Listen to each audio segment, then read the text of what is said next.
alors aujourd'hui, on va continuer sur le fameux sujet de la reconstruction. Hein, on va restructurer. Et puis, je veux juste que vous m'aidiez. J'ai besoin de votre aide. C'est quoi donc la première chose dans la structure qu'on faisait donc? Avant les apôtres? Non, mais avant? Le verset? Matthieu 28, 19. Merci, Fanny. Bon, tu voulais te faire applaudir encore. Est-ce qu'on peut l'applaudir?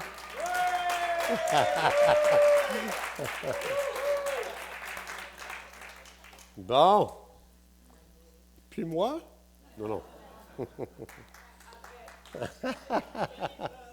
Pas de salaire avant, hein? Après, hein? C'est ça. Hein? OK, alors, donc, c'était quoi donc? C'est Matthieu 28, quelqu'un l'a dit, verset 19. OK. C'est quoi au juste qu'il fallait faire? La première chose. Soit que tu es un parent spirituel dans quelqu'un qui a besoin d'être investi, hein, mathétèse, ou soit que tu es un mathétèse qui a des parents spirituels. Alors, je vais encourager les gens, si jamais vous êtes quelqu'un qui n'avait pas de parents spirituels, puis vous aimeriez avoir des parents spirituels, la première chose que je vous encourage, c'est prier le Saint-Esprit que lui choisisse votre parent spirituel. Parce qu'il vous connaît, il connaît votre appel, il connaît vos dons, il connaît que Dieu a choisi pour vous amener à la maturité. Et après ça, l'autre chose aussi, j'encourage les parents spirituels, vous qui êtes matures, vous qui avez été formés, que vous avez reçu beaucoup de Dieu, je vous encourage à vous prier pour que le Saint-Esprit envoie vers vous un mathétèse, un disciple. Donc, comme ça, on est sûr que c'est le Saint-Esprit qui va diriger les choses. Vous êtes d'accord avec moi? Et puis, donc, on encourage les gens, puisqu'on parle, ça c'est le cœur de Dieu. Si on veut faire plaisir au cœur de Dieu, c'est ce qu'on doit commencer à faire avant n'importe quelle activité dans l'Église. Alors, donc, ma question, c'est, on encourage les gens à ouvrir leur maison, à inviter des gens pour justement former des disciples. Il y avait 2 outils que je vous avais conseillés. C'était quoi donc? Romains, les plutôt romains. Donc, vous n'avez pas besoin de devenir des théologiens. Vous n'avez pas besoin de travailler pendant 40 heures à préparer des cours. On a déjà tout ce qu'il faut. Vous faites juste faire jouer le cours de Romains dans votre groupe maison et chaque personne va pouvoir juste relaxer, s'exposer à la parole de Dieu. Et c'est quoi donc juste qui a créé le soleil? Je ne me souviens plus. La parole de Dieu. Alors, dites-moi, si tu t'exposes au soleil pendant 12 heures, qu'est-ce qui t'arrive? Hein? Tu es brûlé. Pendant 12 heures, tu es brûlé. T'as-tu forcé pour faire ça? Hein? Si la parole de Dieu a créé le soleil qui peut te brûler juste à te reposer et à t'exposer à ce soleil-là pendant 12 heures, la parole de Dieu qui est plus puissante que le soleil, si tu t'exposes à la parole de Dieu, qu'est-ce que ça va faire dans ta vie? Tu vas devenir un chrétien spirituel bronzé. Alors, c'est pour ça qu'on veut juste on veut que ce soit simple, que les gens relaxent. Il y avait un autre outil, c'était quoi donc? Ma nouvelle vie en Christ. C'est des petits livres disponibles. On a ça ici, Fanny. Vous allez voir Fanny. J'aimerais avoir ce livre-là ou encore, Fanny, peut-être qu'on peut le mettre sur le site aussi, mettre disponible le livre. Vous allez l'avoir en PDF. Vous pouvez le faire en PDF aussi. Tout ça encore, vous faites juste suivre le manuel, très simple. Et le but, c'est de développer des relations et de développer vraiment des liens d'amitié. C'est ça le but, hein? Pas un job. Ce n'est pas un programme non plus. Alors, donc, tout ça, c'est pour vous dire qu'on a tout préparé ça pour vous afin que ce soit le plus simple pour favoriser les relations, les amitiés. Donc, ce n'est pas un programme, c'est le royaume de Dieu, c'est des relations. Vous êtes d'accord? OK, alors aujourd'hui, je vais continuer sur la 3e partie. Donc, Jésus-Christ, quand Jésus a voulu installer le royaume de Dieu, il a dit qu'il a établi premièrement quoi? Des apôtres. Alors, ça veut dire les apôtres, c'est très important. Maintenant, l'apôtre, il y a une couleur de palette dans les apôtres. Donc, comme j'ai expliqué la semaine passée, Jésus il dit, comme le Père m'a apostello, envoyé, il dit, moi aussi, je vous apostello. Là, il parle à tout le monde. Chaque croyant ici, vous avez un appel d'apostello sur votre vie. Ça veut dire que vous êtes envoyé par Dieu. Parce que la définition la plus simple du mot apôtre, c'est envoyé.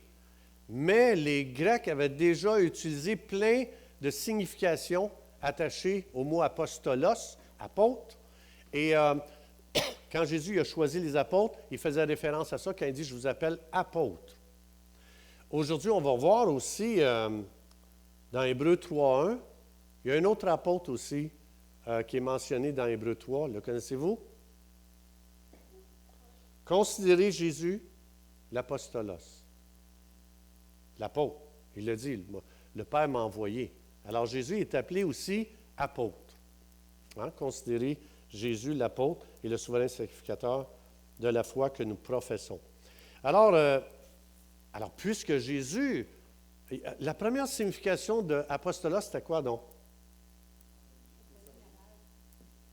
Messager, ça c'est la définition la plus simple du mot apôtre. Mais il y avait une des significations d'apôtre. Ça, c'est le deuxième? Oui, une flotte navale. Un amiral avec une flotte navale. Ça, c'est la première chose quand Jésus dit, je vous appelle apôtre. Je vous appelle des passeports. Donc, je ne reviendrai pas là-dessus, mais ça, c'était la première signification du mot apôtre. La deuxième, Jean-François, il l'a dit, c'est passeport. Alors ici, comment Jésus, un passeport, ça sert à quoi? Donner accès à. Ça ouvre des portes, right? Hein? Si tu amènes ton passeport, tu arrives aux lignes américaines, qu'est-ce qu'ils vont te demander pour ouvrir la porte? Passeport. Alors, dans le mot apostolos, c'est des gens que Dieu va utiliser pour ouvrir des portes qui sont impossibles à ouvrir. Alors, si Jésus, quelle porte il a ouvert qui était impossible d'ouvrir en tant que passeport? Je vais vous donner la réponse. Vous savez, moi, l'école, je n'ai jamais aimé ça, hein, fait que, encore moins les examens. Alors, je vous donne la réponse. Êtes-vous content? Hey, je vous rends la vie facile. Comment? Vous êtes mes amis. Comme à l'école, moi, je donnais toutes mes réponses aux gens là, à l'examen. Après ces paroles, Jésus souffla sur eux les 12 apôtres. Après avoir soufflé sur eux, qu'est-ce qu'ils ont reçu? Alors, Jésus était un passeport. Pourquoi? Concernant les 12 apôtres? Voilà. Alors, il y a quelqu'un cette semaine, on a parlé, une des choses ici, je veux expliquer, je veux clarifier quelque chose. C'était une très, très bonne question. Je ne vous nommerai pas son nom, mais c'est Nathalie. Puis, elle a posé une question que j'ai trouvée, oui, je vais clarifier ça, puis c'était une très bonne question qui mérite une réponse. Puis, j'ai dit, on va en faire profiter à l'Église. Ici, ce qu'il faut savoir, quand Jésus a soufflé sur les 12 apôtres, c'était des Juifs. Puis Jésus dit, je suis venu premièrement pour qui? Les Juifs. Parce que quand les gens non-juifs venaient à lui, ils disaient, je ne suis pas venu pour vous, je suis venu pour la maison d'Israël. Alors ici, Jésus a été un passeport pour que le Saint-Esprit puisse être accessible au peuple juif. Mais ici, il a soufflé sur les 12. Mais une fois que le Saint-Esprit, une fois que la porte a été ouverte pour que le Saint-Esprit entre chez les Juifs, après ça, Jésus n'a pas besoin de souffler sur chacun. C'est juste que le Saint-Esprit est devenu accessible aux Juifs, parce que dans l'Ancien Testament, le Saint-Esprit n'était pas accessible aux Juifs, ni à aucune autre nation. Il venait temporairement sur quelqu'un, puis il opérait d'une façon surnaturelle sur cette personne, un prophète, des gens qui étaient appelés à des tâches extraordinaires, comme les gens qui faisaient de l'or quand les gens faisaient le temple. Bien, le Saint-Esprit venait, il se déposait sur ces artistes-là, et puis ces gens-là, ils faisaient toutes sortes de choses dans le temple, les toiles, les ci, les ça. Mais ça dit que le Saint-Esprit venait, il les couvait, et là, le Saint-Esprit opérait temporairement. Ici, Jésus, en tant que passeport, va ouvrir la porte pour que le Saint-Esprit soit accessible maintenant en permanence aux Juifs. C'est pour ça, dans Éphésiens 1,13, ça dit, quand tu crois, le Saint-Esprit vient en toi, et Éphésiens 4,30, tu es scellé jusqu'à ce que tu sois dans le ciel. Alors ici, l'idée, c'est que le Saint-Esprit a attendu qu'il y ait un passeport pour qu'il puisse entrer chez les Juifs. Et ça a été Jésus le passeport. On a vu que Pierre, quand l'ange lui dit, tu vas aller voir, il y a quelqu'un qui a prié, blablabla, puis chez les Samaritains, puis là, Pierre, il arrive là. Ça dit que Pierre il a imposé les mains pour qu'il reçoive le Saint-Esprit. Vous vous souvenez, la semaine passée, on a vu ça? Mais c'est juste que Pierre était un passeport pour que le Saint-Esprit soit accessible aux Juifs qui avaient été rejetés dans les 2 tribus, je vous ai expliqué. Les Samaritains, c'est 2 tribus d'Israël. Sur les 12, 2 ont été rejetés parce qu'ils avaient adopté les pratiques de nos païennes, qu'on appelle. Alors ici, mais Pierre, après, il n'a plus besoin d'imposer les mains à tous les Samaritains. Parce que le Saint-Esprit a fait son entrée chez les Samaritains. Et après, le Saint-Esprit opérait librement chez les Samaritains. C'est la même chose avec quand, après ça, on a vu l'Éthiopien. Après ça, on a vu le Romain, le centenier romain. On a vu, autrement dit, le Saint-Esprit, une fois que Dieu utilise un passeport pour entrer dans une communauté, après ça, le Saint-Esprit est libre d'agir. Vous comprenez? Vous comprenez le point. Alors, c'est exactement ça ici. Une fois que la porte ouverte, elle est ouverte, OK? Jésus a été appelé quoi donc encore? Apôtre. Les apôtres, ils ont été appelés quoi?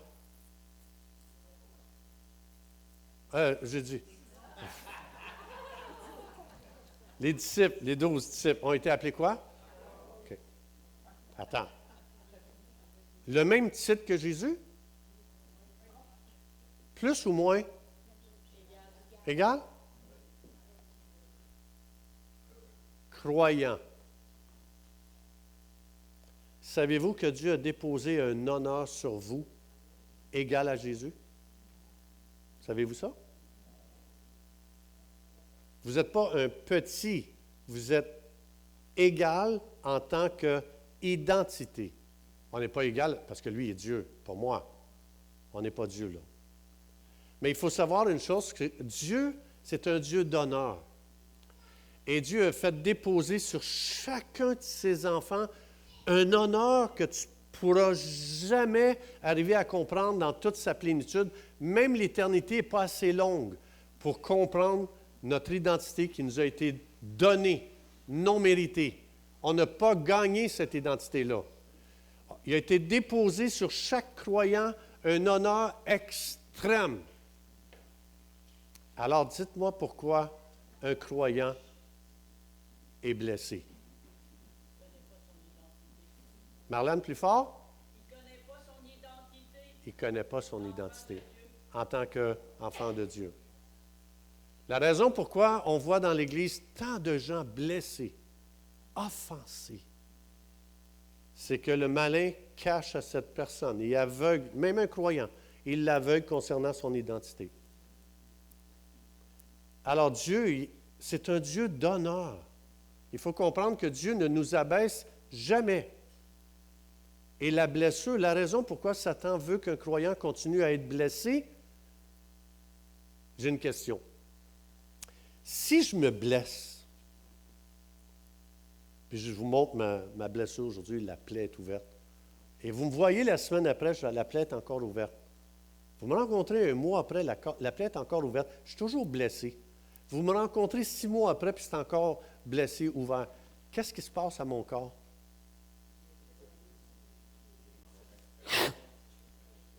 La gangrène va prendre là-dedans. Ça doit se fermer. Ça doit être cicatrisé et guéri. Donc,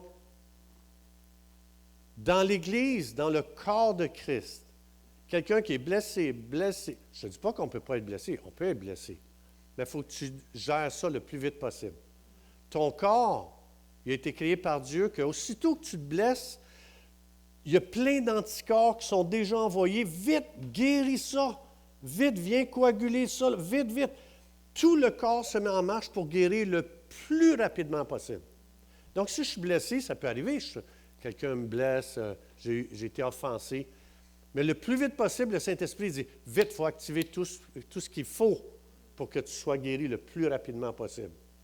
Et moi, j'ai vu des croyants qu'ils n'ont jamais été guéris.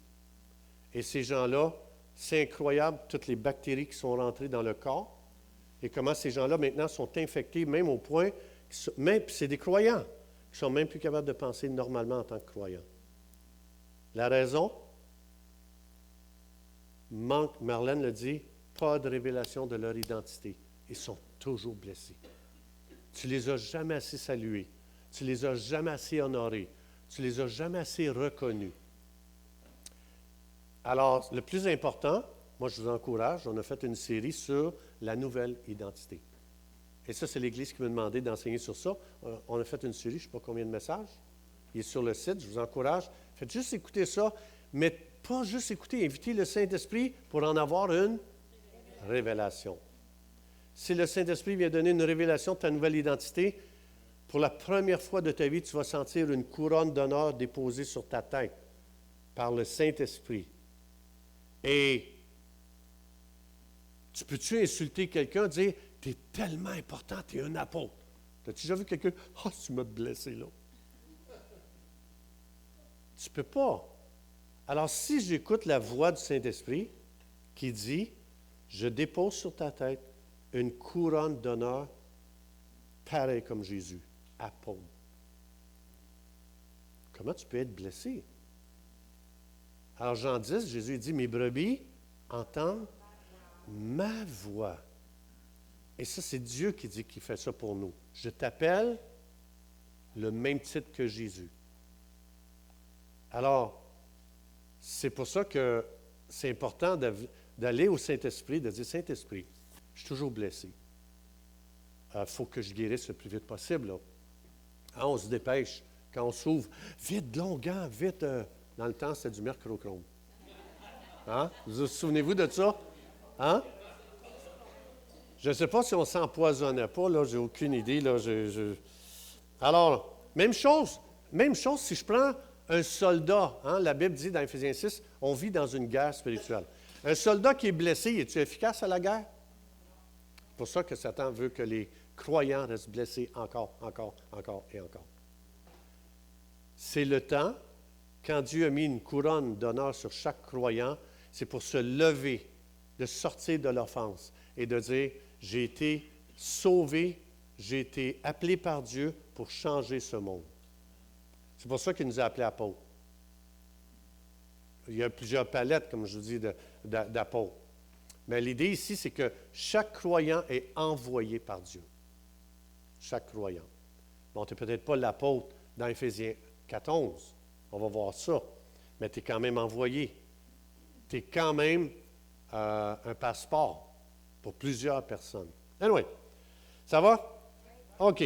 Donc, encore, aujourd'hui, je termine avec cette troisième signification que les Grecs avaient avant Jésus. Il y avait ça bien avant Jésus.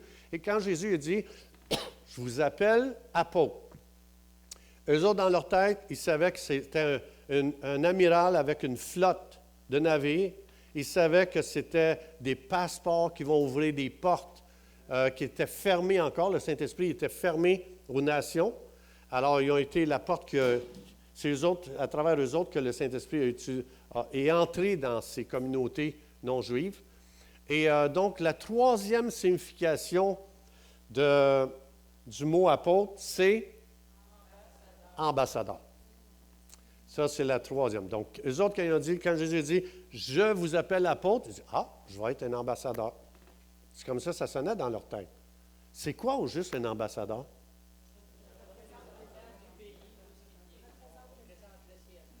OK, vous êtes très intelligent. Moi, je ne savais rien de ça. J'ai fallu que j'étudie tout ça. Là. Alors, premièrement, c'est comme ça dit, en fait, c'est quelqu'un qui va aller représenter son gouvernement auprès d'un autre gouvernement. Hein, c'est ça, un ambassadeur. Alors, ça veut dire qu'il est intermédiaire. Êtes-vous d'accord? Oui ou non? Oui. OK. Alors, ça veut dire il est entre son gouvernement et le gouvernement qui va aller voir, puis il va représenter son gouvernement, lui, auprès de l'autre gouvernement. Donc, ça veut dire que c'est un intermédiaire. C'est aussi un interprète. Ça, c'est être un ambassadeur. Je vais vous expliquer tantôt. C'est aussi un messager. Hein, il s'en va porter un message auprès de l'autre gouvernement. C'est un agent diplomatique chargé de représenter un peuple, un souverain auprès d'une autre autorité. Donc, en résumé, c'est un envoyé. C'est pour ça que la forme la plus simple d'apôtre, c'est envoyé. Donc, ça veut dire que, dites-moi, je veux dire, un ambassadeur, c'est quelqu'un qui va représenter son gouvernement auprès d'un autre gouvernement. Qu'est-ce que ça voudrait dire, ça, comme un apôtre, nous autres? Ça veut dire quoi? Oui. Quand Jésus est venu établir quoi? Son royaume. Alors, ça veut dire que Jésus est venu établir son royaume. S'il est venu établir son royaume, ça veut dire que Jésus est quoi? Il est roi. Ici, dans les définitions, ambassadeur, c'est un interprète. Je vais vous interpréter ce que ça veut dire. Quand Jésus est venu et qu'il a établi son royaume et qu'il est le roi, toute autre personne, depuis sa venue, qui est roi, elle est roi illégalement. Jésus est le seul roi de ce monde. Tantôt dans le chant. Que ton règne vienne, que ton règne vienne. Jésus est le seul roi dans ce monde. Que ta volonté soit faite sur la terre comme au ciel. Alors, un apôtre, c'est quelqu'un qui s'en vient auprès d'un autre gouvernement. C'est quelqu'un qui connaît le gouvernement de Dieu, le royaume de Dieu, et il s'en vient parler à l'autre gouvernement, puis il dit, je veux juste vous dire que tous les rois et les reines maintenant sont illégales, parce que le roi y est venu installer son royaume. Un apôtre, c'est un interprète. Il est capable, c'est un ambassadeur ou c'est un intermédiaire entre les deux gouvernements. Alors Jésus dit, je vous envoie annoncer quoi? Le royaume de Dieu. Son règne est venu. Le roi y est venu. Maintenant, je vous conseille, tous les rois de la terre, de descendre de votre trône, de déposer votre couronne aux pieds de Jésus.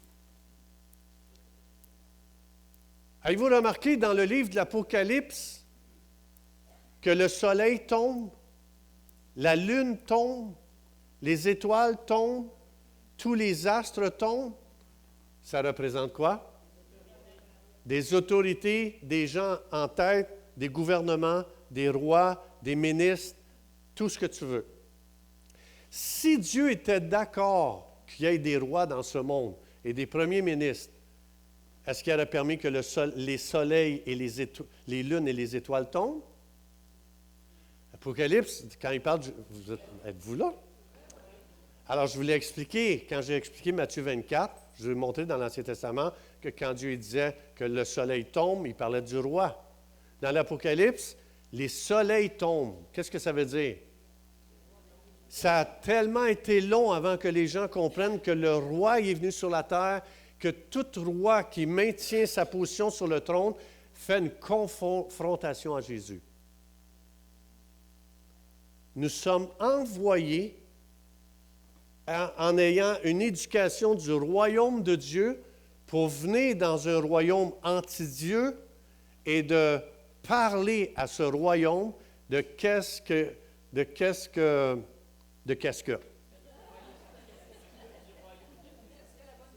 Et c'est pour ça que, ici, je vais choquer des croyants, et je ne veux pas choquer, ce n'est pas mon but, hein?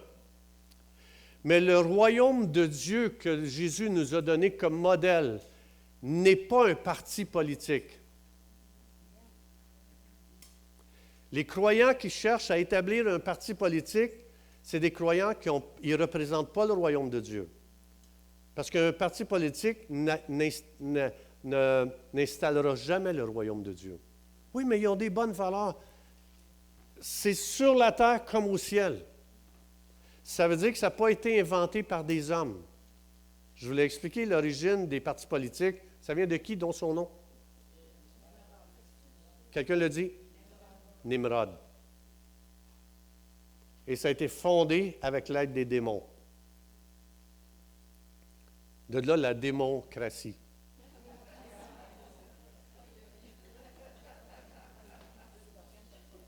Quand mon gouvernement, le royaume de Dieu, dit « Ah, non, je suis désolé, gouvernement de ce monde, je n'aiderai pas à installer la démocratie. Je suis envoyé par mon roi, Jésus, pour installer la théocratie. » Je voulais expliquer la démocratie, ce que ça l'a fait à Sodome et Gomorrhe. Je voulais expliquer la démocratie, ce que ça l'a fait devant Pilate. Quand le roi de l'univers était devant Pilate, qu'est-ce que la démocratie a voté? Tuer ce Dieu! Voilà la démocratie. La démocratie n'a jamais été bonne. Dans la Bible, ça n'a jamais été bonne. Ça n'a jamais été bon, la démocratie. Alors, je ne suis pas en faveur d'aucun parti politique. Je suis en faveur que le royaume de Dieu s'installe. Et que toute personne qui ne veut pas descendre de son trône, qui ne veut pas descendre de sa position d'autorité, c'est un affront à Jésus. Désolé. Nous sommes envoyés pour installer le royaume de Dieu. Rien d'autre. Donc, c'est pour ça que Jésus dit, les gars, je dois vous éduquer sur le royaume de Dieu pendant 3 ans et demi. Vous allez suivre un cours intensif. C'est quoi le royaume de Dieu? Et vous remarquerez qu'ils n'ont jamais promu aucun parti politique. Lisez la Bible, vous allez voir. Au contraire, les partis politiques ils les battaient publiquement. Parce qu'ils ne promouvaient pas le parti politique de l'époque. Ils promouvaient le royaume de Dieu. Et ils ont dit, si vous continuez à enseigner ça, on va vous battre, on va vous mettre en prison, même on va vous tuer. Et c'est ça un apôtre. Un apôtre, c'est quelqu'un, entre autres, un ambassadeur. Je viens représenter aux yeux des gouvernements de ce monde le royaume de mon Dieu. Et là, tout ce que je dis va irriter le gouvernement de ce monde. Parce qu'il est très loin du modèle du ciel. Il a été inventé par les hommes et sa fondation est diabolique. Alors, ça veut dire que quand je viens quand je viens comme ambassadeur pour représenter le royaume de Dieu, je vous garantis que ça grince des dents en avant. Ça grince des dents? Oui, on dit ça. Ça grince des dents. Parce qu'ils ne connaissent rien de ça, du royaume de Dieu. La seule chose qu'ils connaissent, c'est la politique. L'homme qui domine l'homme. Mais là, Jésus a dit, c'est Dieu qui doit régner sur la terre. Jésus dit, quand tu pries, là, prie que ton règne vienne, puis le règne de l'homme. Que ta volonté soit faite, pas la volonté des hommes. Et c'est pour ça qu'un apôtre agressait énormément au point qu'on voulait tous les tuer. Parce qu'il n'y avait pas le support des apôtres pour maintenir leur système politique de l'époque. Est-ce que l'Église aurait fait des compromis? Je ne réponds pas à ça, hein, c'est une question. C'est une question. Sans réponse. Je ne réponds pas à ça. C'est une question. Mais c'est bon de s'examiner. C'est bon d'aller devant Dieu puis de dire, c'est quoi le royaume de Dieu? Pourquoi Jésus est roi? Il y en a déjà plein sur la terre. En tout cas. Alors, donc c'est ça. Un ambassadeur, il va interpréter le fonctionnement du royaume à ce royaume de ce monde qui ne connaissent rien de ce royaume-là. Et c'est pour ça qu'on est... Les croyants sont complètement dans une autre mentalité, dans une autre compréhension, dans une autre vision et dans un autre langage. C'est ça, les croyants. Alors, ici, donc aussi, comme ça dit ici, excusez, la deuxième signification d'un ambassadeur, c'est il est envoyé pour faire des affaires au nom de celui qui l'a envoyé. Hein, Jésus le dit ici, Jésus va dire dans Luc 2,49, Jésus leur dit, ne saviez-vous pas qu'il faut que je m'occupe des affaires de mon Père? Donc, un ambassadeur, un apôtre, c'est quelqu'un qui est ici, pas pour faire ses affaires à lui, pas pour se faire une réputation, pas pour se faire un nom, pas pour devenir populaire. Ça, ce n'est pas les affaires de mon Père. Je suis venu pour installer le royaume de Dieu, donc la culture du royaume sur la terre. Et là, chaque parole que Jésus relâchait de sa bouche, c'était pour amener les affaires de son Père sur la terre. Et il voyait des malades, il les guérissait, ça c'était l'affaire de son Père. Et on le voit ici, tiens, on va aller voir, je pense que dès ce moment, Jésus commençait à prêcher. Tout de suite après, Jean-Baptiste, on est là. Et il commençait à dire, « Repentez-vous », ça c'est les affaires de son Père, « car le royaume des cieux est proche ». Il parlait d'un autre royaume. Jésus parcourait toute la Galilée, qu'est-ce qu'il faisait? Ça c'est les affaires de son Père.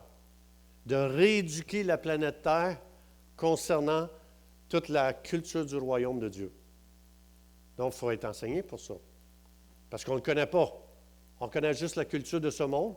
On a été éduqués, on a été programmés à l'école. Vous savez ça? Vous savez ça qu'on a été programmés à l'école? C'est pour ça qu'on nous donne des bourses d'études. C'est pour ça qu'on nous donne de l'argent. Mais il faut que tu apprennes leurs affaires. Essaye de donner une autre réponse que la réponse qu'ils veulent entendre dans ton examen. Essaye ça. Moi, je connais des gens qui disaient, « Voici la réponse que vous voulez avoir. » Je la connais. Mais voici ce que je vous propose de reconsidérer. Mon mentor, il était comme ça. J'avais un mentor pendant plusieurs années.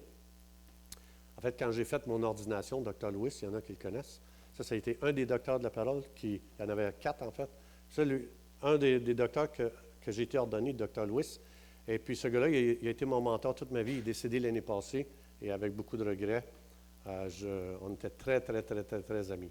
Mais lui, même dans les collèges bibliques, quand il allait étudier dans les grands collèges bibliques aux États-Unis, il disait au collège biblique, voici la réponse que vous voulez entendre, je vous la donne, si vous voulez, mais voici ce que je vous propose de considérer. Et il changeait plein de choses dans le collège biblique. Et on devrait faire ça dans les écoles. Je sais ce que tu veux entendre, je vais te la donner, mais je ne suis pas d'accord. Mais je vais te la donner, parce que je sais que pour passer mon examen, j'ai besoin de ça. Mais essayez d'avoir votre propre opinion à l'école. Essayez. Essayez. C'est de la programmation. Alors, c'est pour ça que quand Jésus est venu, chaque fois qu'il sortait une parole de sa bouche, ça attaquait la programmation qu'avaient faite ces gens-là à l'époque au peuple. Et à un moment donné, il n'était plus capable, ça dit, il se bouchait les oreilles. Il n'était plus capable d'entendre une seule parole de Jésus. Pourquoi? Le langage est trop différent du royaume. Anyway. Alors, Jésus parcourait la Galilée, enseignant dans les synagogues, il prêchait la bonne nouvelle du royaume et guérissait toutes les maladies et infirmités. C'est pour ça que Jésus dit, le royaume de Dieu, c'est d'opérer avec la puissance de Dieu, comme on entend les témoignages, Caroline, Marc. Et c'est normal, les croyants, on est appelés à prier pour les malades. Et le royaume de Dieu, c'est que les gens soient guéris. Donc, ça, c'est un autre sujet. Alors, OK. Alors, ça va? C'est correct? Ça va, oui? On a-tu le temps encore? Je veux juste voir. Je ne sais pas quelle heure qui est rendu. OK. Rapidement. Il y avait combien d'apôtres dans la Bible? Êtes-vous sûr? Regarde, on a vu Jésus. 82? Hey, vraiment, là, j'applaudis Clarence. Là, vraiment, 82, t'es proche. Alors, on va regarder, voir qu'est-ce que... Après ça, Jésus désigna 70 autres. Au chapitre 9, il envoie les 12. Dans Luc, chapitre 9, Jésus s'est dit qu'il envoya apostolos, apostello, il envoyait les 12 apôtres. Il les a envoyés 2 par 2. Blablabla. Ici, au chapitre 10, un chapitre plus loin, il en envoie encore 70 autres disciples et il les envoya apostello. Alors, ça veut dire qu'il n'y a pas juste 12 apôtres. Avec Jésus, on est rendu à 13, plus 72, 70. 70 plus 13? 83. Hey, t'es vraiment proche! Vraiment. Il les envoyait 2 à 2 dans toutes les villes et dans tous les lieux qu'ils devaient aller.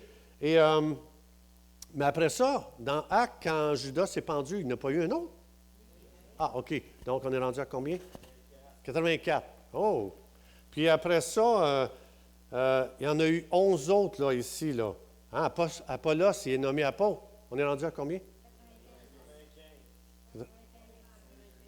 95? OK. Moi, je ne compte plus. Hein? Épaphrodite, un autre apôtre, c'est nommé. Jacques, le frère de Jésus, un autre apôtre, ça dit. Barnabas, un autre apôtre. Hey, Colin. Andronicus, vous le connaissez très bien, lui. Oui. Junia, qui connaît Junia? Vous ne connaissez pas? Hey, ça, c'est le bijou, là, ici. Là. C'est le bijou par excellence. Junia. On va voir ça. Tite, un autre apôtre, un frère anonyme de Tite, ça dit qu'il était apôtre. Un autre frère frère anonyme de Tite, il était apôtre. Timothée, un autre apôtre. Silas, un autre apôtre.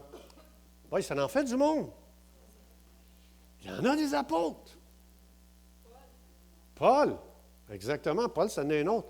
On est rendu... qui est fort en maths, là? Avez-vous calculé? OK. Donc, peu importe le nombre, ça veut dire que ce n'est pas une liste exhaustive ici. C'est juste pour nous montrer que souvent, on est pris avec 12, puis il n'y en a pas plus que ça, mais il y en avait beaucoup plus que ça. Mais plus pété encore. Plus pété. Je n'ai pas dit plus pété. Plus pété. Plus pété encore. Junia. Saluez Andronicus et Junia, mes parents qui ont été en prison avec moi. Ils sont éminents parmi les apôtres. Savez-vous, c'est qui Junia? Non, hein? Ils étaient en Christ avant moi. Là. Dictionnaire, on va aller dans le dictionnaire biblique. Hein? On va aller voir. Junia, c'est un nom féminin. Une femme apôtre! Tan, taran, tan, tan. Une femme apôtre? Oui, monsieur. C'est une femme apôtre. Alors ici, Fanny? Oh non, OK. Hey. Bon. Théologien Scott McKnight, pendant des générations, Junia a été systématiquement supprimé de nos Bibles.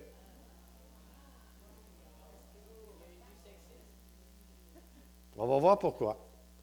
Pendant près de 2000 ans, les scribes, les commentateurs et les enseignants ont changé le nom de Junia en une version masculine du nom de Junias.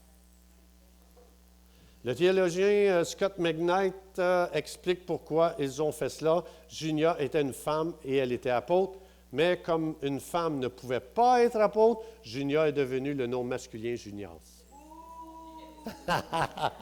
Et ici, j'ai la référence. Ça va être sur le site. André va tout nous mettre ça. Jean Chrysostome, qui le connaît? Qui s'est déjà tenu avec lui? Non, c'est un des pères de l'Église dans les années 400. Alors, chef de l'Église du 4e siècle, a dit ceci à propos de Junia. Il dit, en effet, être apôtre est une grande chose, mais être même parmi ces personnes remarquables, pensez simplement à quel grand honneur c'est. Mais ils étaient remarquables en raison de leurs œuvres, de leurs réalisations. Oh, quelle grande sagesse à cette femme qu'elle soit jugée digne du titre d'apôtre. Ça, c'est des gens, ça, c'est des pères de l'Église là, qui écrivaient ça à l'époque. Mais on a détruit ces documents-là. Pourquoi? La religion a toujours abaissé la femme. L'Église doit toujours élever la femme. Parce que Jésus a élevé la femme. Hein? Qui Jésus a choisi les premiers preachers pour la résurrection? Les femmes. Est-ce que le témoignage d'une femme était valide? Non. Jésus a choisi des gens disqualifiés aux yeux de la population pour... aussitôt que la religion met ses mains sur quelque chose, c'est horrible qu'est-ce qui sort de là. Alors, on va aller voir avant que la religion a touché même aux choses de l'Église. On va voir qu'est-ce que Dieu pensait de la femme. Genèse 1, 28, Dieu bénit Adam et Ève. Et il leur dit, « Soyez féconds, multipliez-vous, remplissez la terre, assujettissez-la. » Est-ce qu'Ève est là-dedans? Ben oui, il parle aux deux. « Dominez sur les poissons de la mer et sur les oiseaux du ciel. » Est-ce qu'Ève est là? Oui. Alors, sur tout animal qui se mue sur la terre. Ce qui est en train de dire, Dieu avait donné un rôle de leadership égal à Adam et Ève. Ça a changé où, ça, là, d'abord? Les deux étaient en position de leadership. Les deux étaient en position de dominer la terre. Et ça l'a changé où? Chaque fois que l'être humain qui était religieux et qui a mis ses mains sur la Bible, il l'a déformé. Chaque fois. Parce que Satan a une haine envers la femme. Pourquoi? Oui, quelqu'un l'a dit. Elle a donné naissance à celui qui a sauvé l'humanité, qu'on appelle. Satan dit, j'ai une haine. Elle, je vais l'abaisser pendant toute l'histoire de l'humanité. Et c'est pour ça que Jésus est revenu donner l'honneur de la femme quand il était là. Et l'Église, donc parce que je parle, on va restructurer, il va y avoir du leadership. La femme, elle est la bienvenue au 12-36 de faire partie du leadership. Oui. Vous méritez l'honneur que Dieu veut vous donner. Et les hommes sans les femmes, l'Église est appauvrie si c'est que des hommes qui sont dans le leadership. Très appauvrie. Moi, je fais juste penser à ma femme, les dons qu'elle a, les talents qu'elle a, l'onction qu'elle a sur sa vie. Si l'Église n'en a pas, les femmes, on se prive énormément. Moi, je n'ai pas de misère avec ça. Je veux juste vous dire, je n'ai pas de misère. Je suis fier que la femme soit élevée. Même, je vais vous dire à quel point Dieu a élevé ma femme. Il l'a élevée beaucoup plus que ce que j'aurais pensé imaginer. Et je vais terminer avec ceci. J'ai un témoignage vrai. Vous savez, je suis décédé 4 fois. Bon, ma femme n'a jamais réussi, là. Non. Mais quand je suis décédé, ils m'ont réanimé 4 fois. Et puis, par miracle, je suis ici aujourd'hui. C'est un miracle. Ils pensaient soit que je ne parle plus, je ne marche plus, écris plus, peu importe. Ils m'ont dit, après l'opération, ils ont dit, c'est un miracle, il est sans séquelles. Aucun de mes amis est d'accord là-dessus. Mais le plus troublant, c'est que quand je suis revenu à la maison, ma femme a fait un rêve et elle était allongée sur le divan, puis Satan était assis à ses pieds. C'était pas moi, là. Satan est assis à ses pieds et puis a commencé à mourir. Vous savez, la mort, où ça commence? Dans les extrémités, hein? Parce que le sang... Fait que c'est toujours les pieds en premier. Puis là, elle sentait que la mort commençait à monter dans son corps, à monter, puis jusqu'à la taille. Puis là, à un moment donné, elle s'est réveillée. Puis là, le Seigneur lui révélait que c'est Satan qui m'a tué, parce qu'elle a compris que les deux ne forment qu'une seule chair. Mais le plus troublant, c'est que Dieu, dans son rêve, lui a révélé que c'est pas moi la tête du foyer. Moi, je suis les pieds. C'est elle qui est la tête. Là, j'ai dit, Colin, je n'aurais jamais pensé que tu honorais la femme à ce point-là. Là, ça me dépasse, Seigneur, là. Fait que depuis ce temps-là, je dis, bon, qu'est-ce que je fais, chérie, aujourd'hui? Tu fais la vaisselle? Oui. Tu fais le ménage? Ben oui, ça, c'est sûr. Je peux-tu porter des gants pour faire le ménage? Non! OK. Mais tout ça pour dire, quand on va restructurer, je vais juste vous dire, mesdames, on veut vous honorer. Et c'est un plaisir pour nous. Et vous ne serez pas moins que les hommes. Vous ne serez pas moins que le leadership. Quand on va prier, on va demander au Saint-Esprit de choisir l'équipe. Puis dans cette équipe-là, chaque personne va avoir l'honneur égal. Pas un plus que l'autre. Dans la Bible, ça n'existe pas une tête au-dessus des autres. C'est un staff égales qui sont appelés et oints par Dieu pour qu'est-ce que Dieu veut faire dans ce corps-là. Saint-Esprit, on veut te remercier. Merci pour la parole de Dieu. Merci pour les révélations. Merci pour nous éduquer. Vraiment, tu es bon, Saint-Esprit. Puis on te donne toute la gloire. Puis est-ce qu'on peut applaudir Jésus qui a une culture? Merci pour la culture du ciel. Merci, Jésus, pour la culture du ciel. On décrète, moi en tout cas je le décrète, pour le 12-36, il en sera dans le 12-36 comme au ciel. Sur la terre comme au ciel. Et on va prendre le modèle du ciel pour établir le leadership de l'Église. Qui est d'accord? Amen. Soyez bénis. Bon dimanche, bonne semaine.